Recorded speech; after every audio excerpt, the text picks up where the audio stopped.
नारद जी बोले, हे ब्रह्म, अब आप मुझे यह सुनाइए कि लोक का कल्याण करने वाले शंकर जी ने पार्वती जी के साथ विवाह कर कैलाश पर्वत पर जाकर क्या किया, उनको पुत्र कैसे हुआ तथा तारकासुर का वध कैसे हुआ।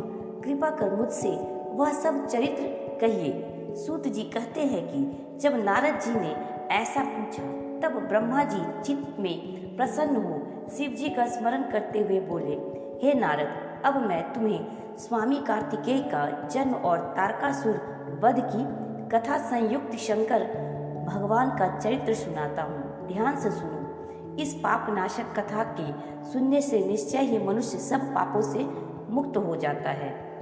जब पार्वती जी के साथ विवाह कर शिव जी कैलाश पर आए तो वहां उनकी अत्यंत शोभा हुई और उन्होंने देवताओं का कार्य पूर्ण करने का विचार किया। भगवान शंकर के गणों ने प्रसन्न होकर अनेकों उत्सव मनाए और देवता प्रसन्न होकर अपने लोक को चले गए। पश्चात महादेव शंकर कल्याण स्वरूपा श्री पार्वती को लेकर एक अत्यंत मनोहर दिव्य निर्जन स्थान में चले गए और वहां रतिवर्धक शैया बनाकर देवताओं के सहस्रों वर्षों तक पार्वती के साथ विहार करते रहे। उन्हें रात दिन की कुछ भी सूचना न रही। लोक धर्म के प्रवर्तक भगवान शंकर ने एक क्षण के समान ही उस बहुत समय को व्यतीत कर दिया।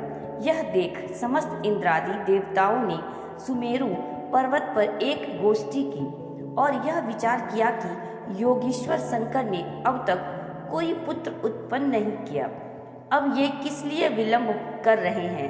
तब मुझ ब्रह्मा को अग्रणी बनाकर सब देवता विष्णु जी के पास गए, अपना अभिष्ट कहा और यह भी निवेदन किया कि हजारों वर्षों से भगवान रस क्रीड़ा में रत है और उससे विरत नहीं होते हैं।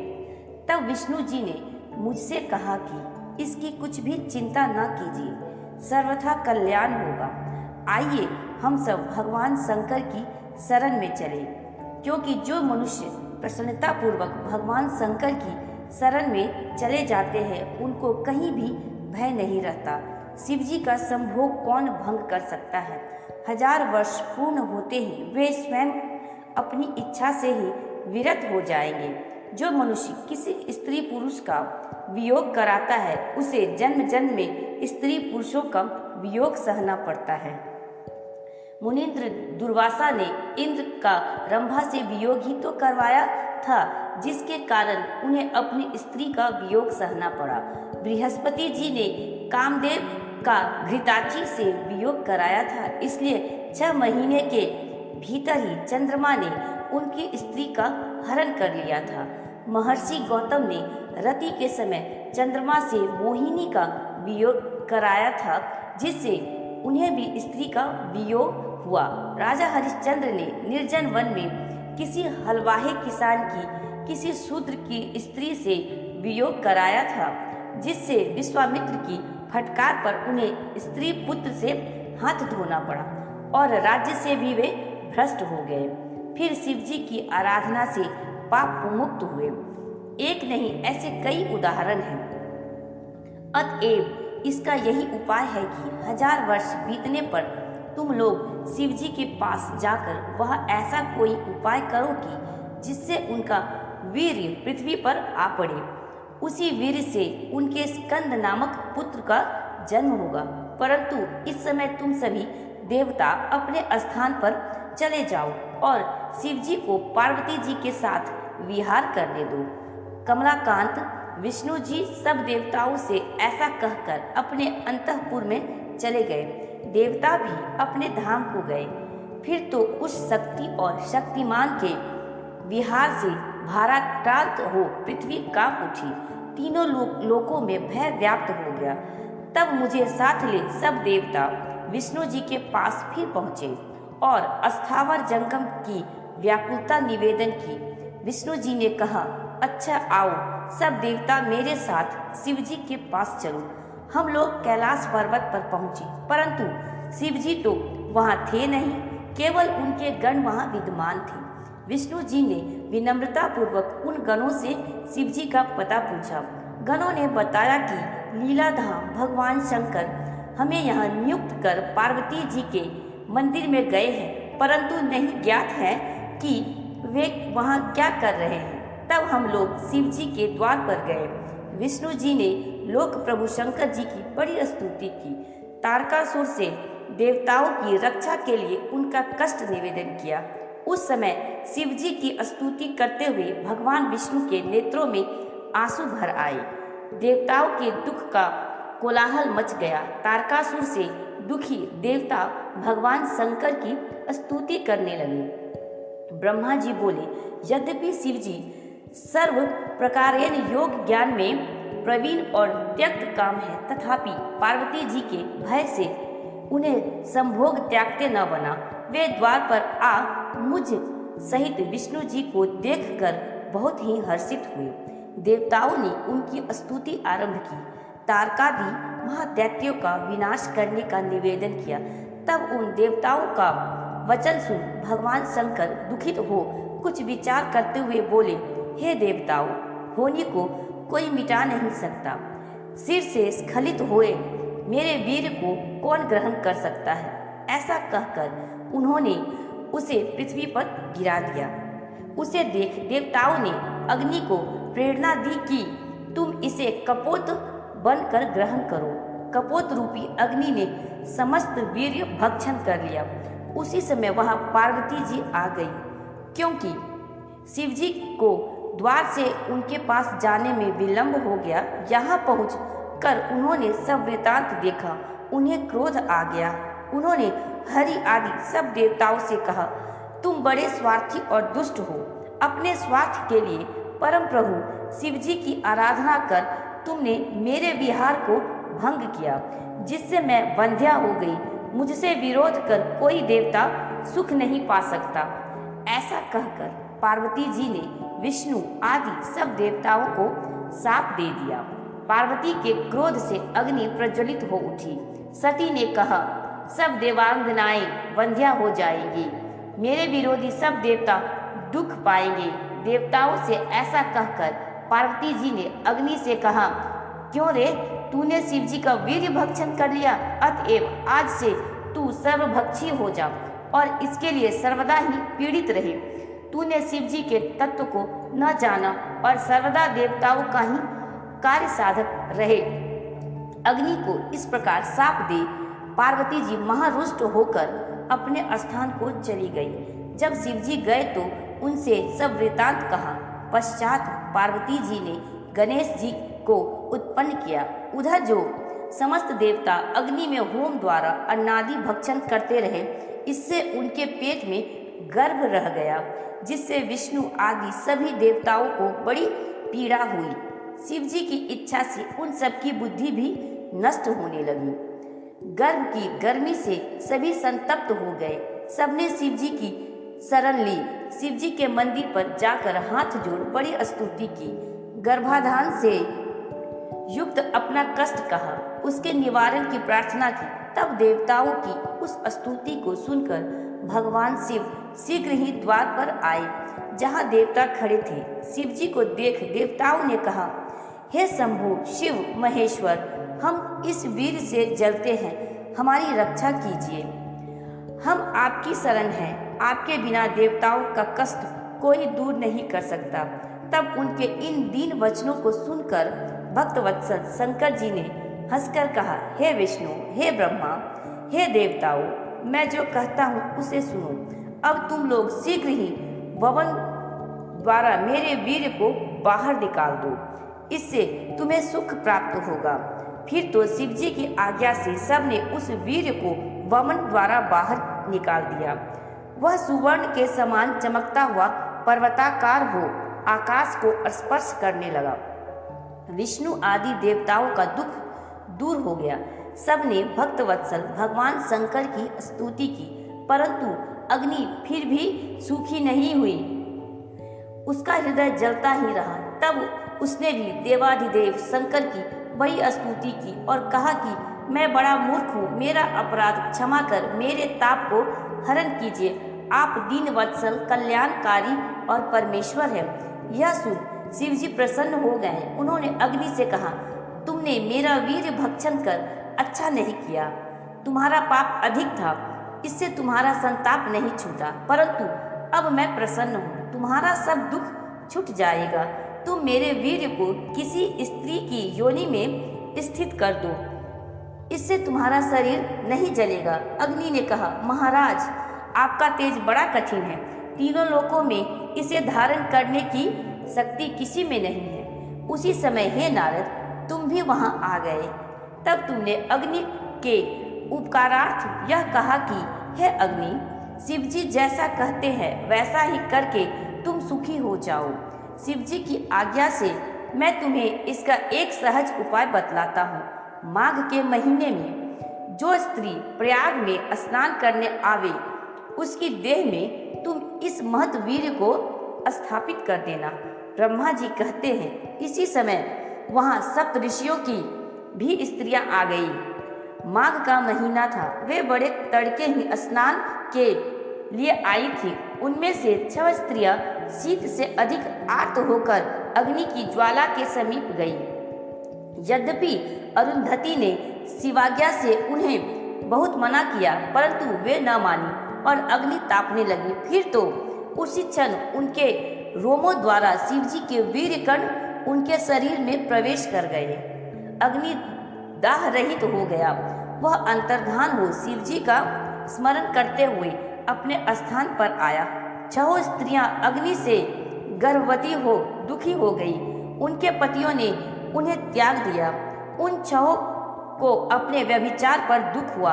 वे हिमालय पर जाकर तप करने लगी। वहां उन्होंने उस गर्भ का त्याग कर शांति लाभ की, परंतु जब वह पर्वतराज भी उस गर्भ को सहन न कर तो गंगा जी में गिरा दिया। गंगा जी भी सहन न कर सकी तो उन्होंने अपनी तरंगों से उस वीर्य को सरकंडे के वन में त्याग दिया। वहां पर एक तेजस्वी बालक हो गया। मार्गशीर्ष शुक्ल षष्ठी के दिन शिवजी के उस पुत्र का पृथ्वी पर प्रादुर्भाव हुआ। उसके आविर्भूत होते ही हिमालय पर स्थित शिव पार्वती को भी बड़े आनंद की अनुभूति हुई और पार्वती जी के स्तनों से आनंद का दूध चूने लगा। तीनों लोकों में सुखदायक मंगल हो गया। दुष्टों को और विशेषकर दैत्यों को बड़े ही विघ्न दिखाई पड़ी। आकाश में दुदुम्बियां बजने लगी और सरकंडे के वन में उस बालक पर फूलों की वर्षा हुई। विष्णु आदि सभी देवता आनंदित हो गए। नारद जी बोले, हे प्रजानाथ, हे सृष्टि के कर्ता, इसके पश्चात वहाँ क्या हुआ, वह मुझसे कृपा कर कहिए। ब्रह्मा जी बोले, हे तात, फिर तो उसी समय विधि प्रेरित विश्वामित्र का वहाँ आगमन हुआ जहाँ वह बालक उत्पन्न हुआ था। उसे देखकर ऋषि प्रसन्न हो नमस्कार करने लगे तथा उसके प्रताप को जानकर उन्होंने उसकी बड़ी स्तुति की।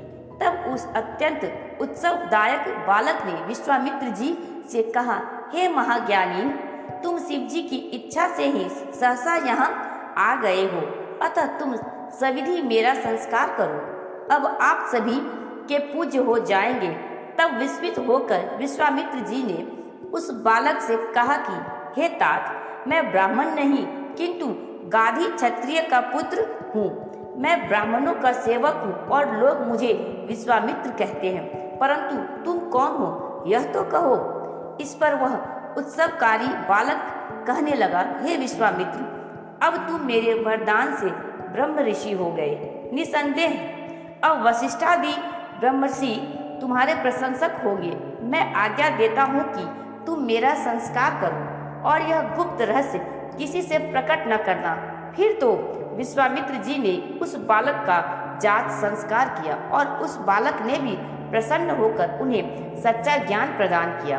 हे तात, यह तो मैंने तुमसे उस बालक की एक लीला कही, अब उसकी दूसरी लीला भी सुनो।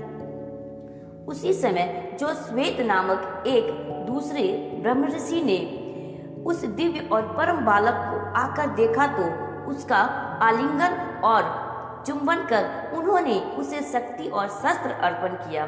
उस शक्ति को लेकर वह क्रौंच पर्वत पर चढ़ गया और उसके शिखर ढहाने लगा। यह देखकर उसे 10 वीर राक्षस मारने आया, परंतु कुमार ने सबको अपने प्रहार से नष्ट कर दिया। त्रैलोक्य कांप उठा। यह देख देवताओं सहित शंकर जी वहां आए और इंद्र ने उसके दक्षिण पार्श्व में वज्र का प्रहार कर दिया, जिससे शाख नामक एक महाबली दूसरा पुरुष उत्पन्न हो गया। इंद्र ने फिर उसके स्वामी कार्तिकेय के वाम पार्श्व में प्रहार किया, इससे विशाख नामक दूसरा पुरुष पैदा हो गया।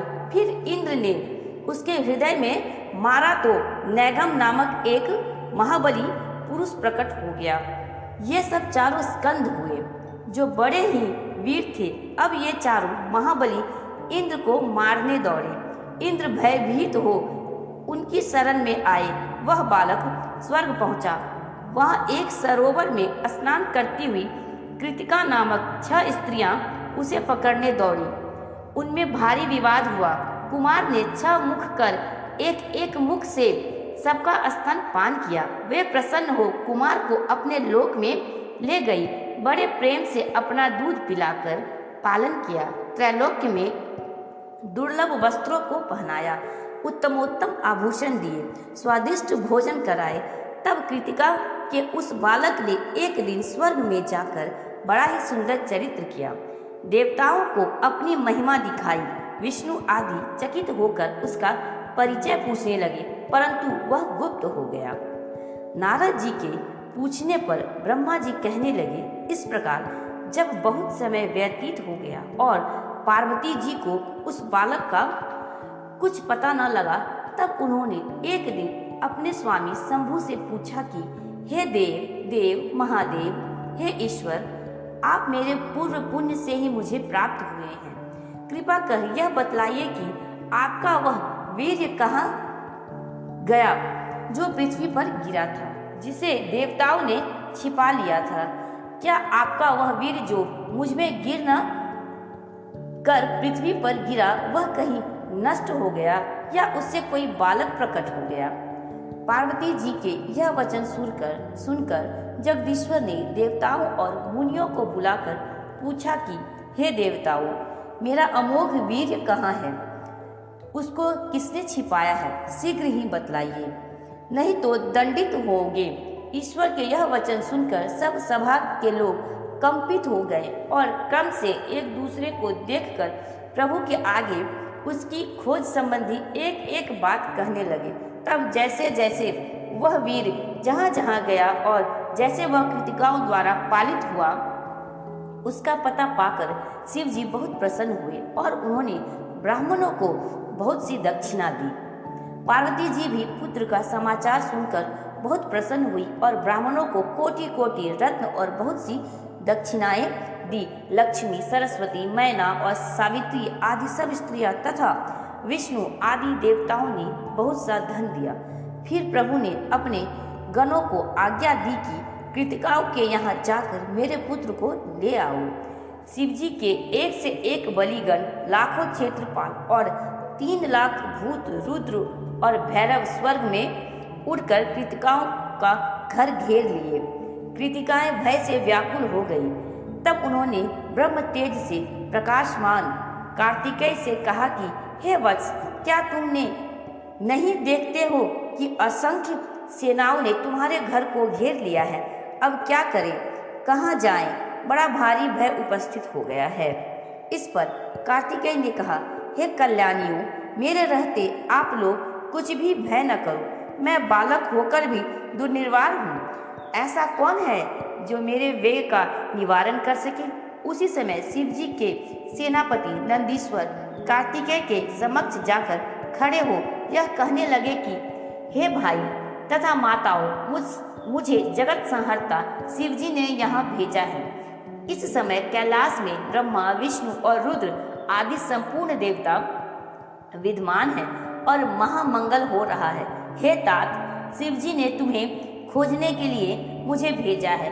अब तुम मेरे साथ पृथ्वी पर चलो। वहाँ देवताओं सहित शिव जी तुम्हारा अभिषेक करेंगे। तारक असुर को मारने के लिए तुमको सभी प्रकार के अस्त्र प्रदान करेंगे। तुम विश्व संहर्ता के पुत्र हो। तुमको ये कृतिकाएं क्या रख सकेंगी। जैसे सूखा वृक्ष अग्नि को अपने खंडहर में नहीं रख सकता, वैसे ही ये तुम्हें रखने में समर्थ नहीं है। तुम तो सारे संसार के प्रकाश हो, इनके घर में तुम्हारी शोभा नहीं हो सकती। हे शिवपुत्र, तुम योगींद्र हो, अतुलनीय हो। हे भाई मूर्ख, तुम्हें क्या जानेंगे। जैसे मेढक कमलों के को नहीं जानता, वह एक ही स्थान में स्थित है, वैसे ही मूर्ख मनुष्य तुमको नहीं जानते। जब नंदीश्वर ने ऐसा कहा तब कार्तिकेय जी ने उन्हें शंकर के आश्रित जानकर उनकी बड़ी प्रशंसा की और कहा कि हे भाई, यह कृतिका ज्ञान योगिनी प्रकृति की कला है। मैं इनके ही दूध से पला हूँ, अतः इनके उपकार को नहीं भूल सकता। मैं इनका पोष्य पुत्र हूँ। शैलेंद्र कन्या से मेरा प्रादुर्भाव नहीं हुआ है। वह मेरी ऐसी धर्म की माता है जैसे यह कृतिकाएं हैं। यदि शिवजी ने अपना पुत्र मानकर तुमको भेजा है तो मैं तुम्हारे साथ चलकर देव समूह का दर्शन करूंगा। यह कहकर कृतिकाओं को बुला उनसे आज्ञा ले कार्तिकेय जी शीघ्र ही शिवजी के पार्षदों के साथ चले।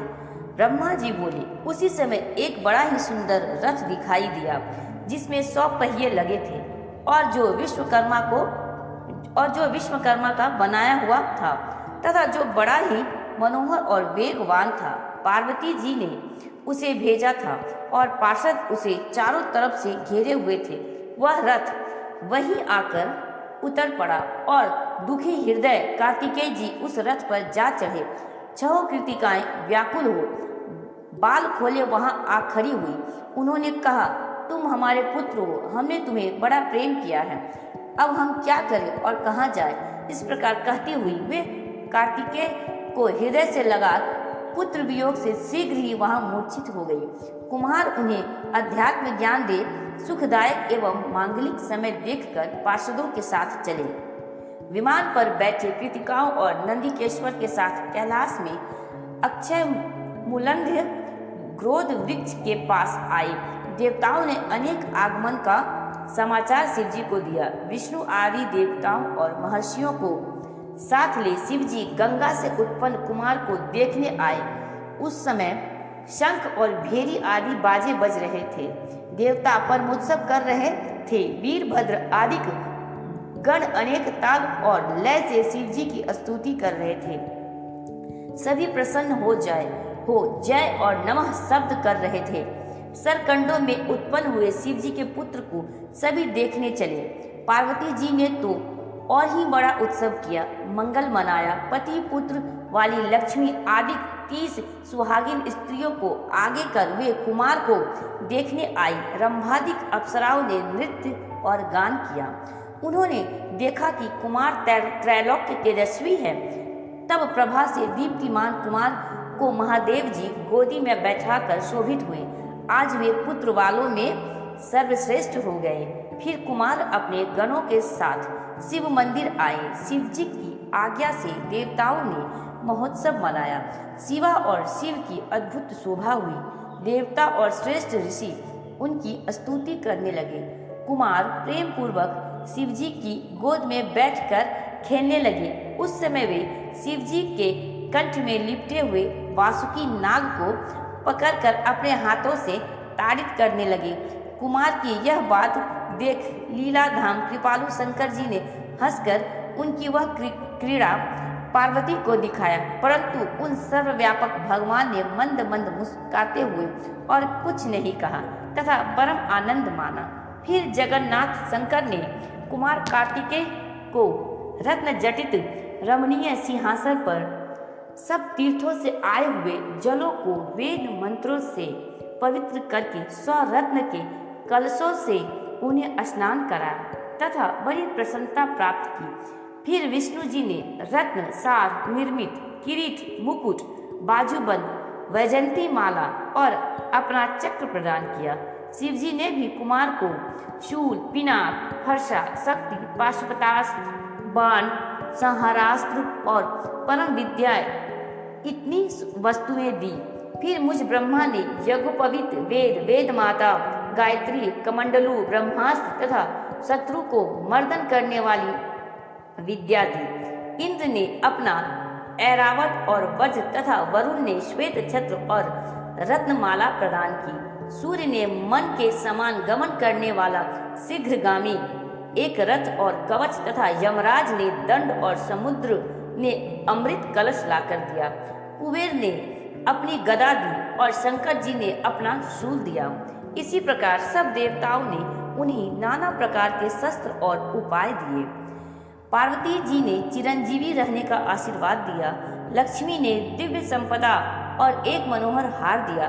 सावित्री से सभी सिद्धियां तथा और भी जो देवियां वहां आई थी उन सभी ने बालक के पालना के लिए यथाशक्य पदार्थ दिए।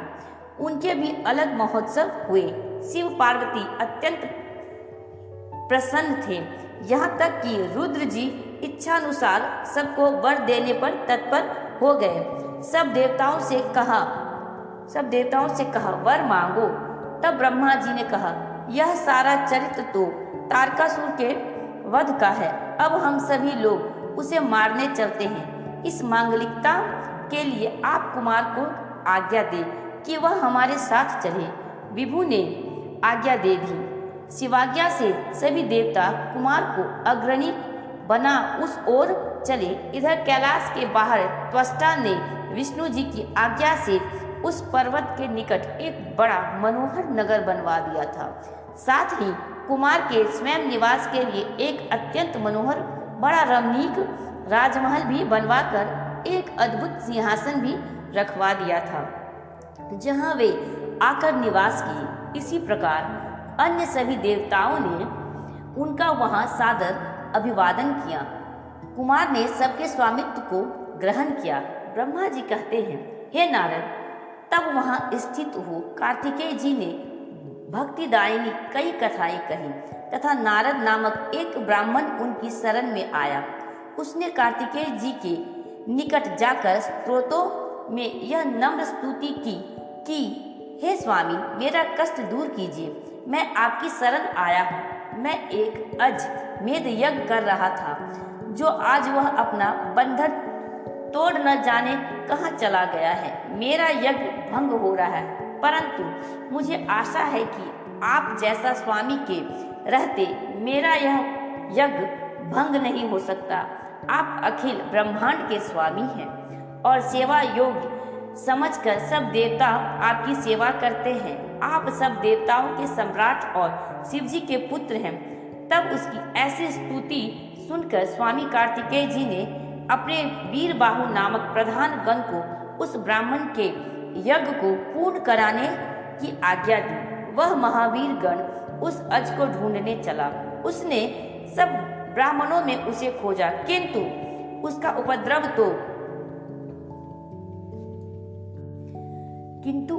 उपद्रव तो उसने सुना कि यहाँ उपद्रव किया था, परंतु उसे पाया नहीं। तब कुमार का वह गण विष्णु लोक में गया। वहां उसने देखा कि वह महाबली अजभूप बहुत उपद्रव मचाए हुए है। फिर तो कुमार को वह वीरगण उसकी सींग पकड़कर अपने स्वामी के पास ले आया। भगवान सारे संसार का भार लिए उसके ऊपर चढ़ बैठे। वह उन्हें लेकर त्रैलोक्य की परिक्रमा करने लगा। एक ही मुहूर्त में वह समस्त त्रिलोकी का पर्यटन करने लगा।